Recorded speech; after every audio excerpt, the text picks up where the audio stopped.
dia 8 de maig d'aquest mes, que va fer la primera jornada, que en aquest cas es va tractar sobre condicions més adequades a la nostra empresa.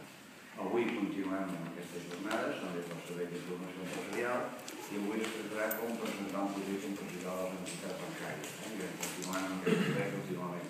I amb tot això tindrem avui com a ponent nostre el senyor Albert Wiebes, que és un economista del TAC, llicenciat en Administració i Direcció d'Empresa per la Universitat de l'Estada, i actualment ocupa la posició de Direcció General del grup de TAC.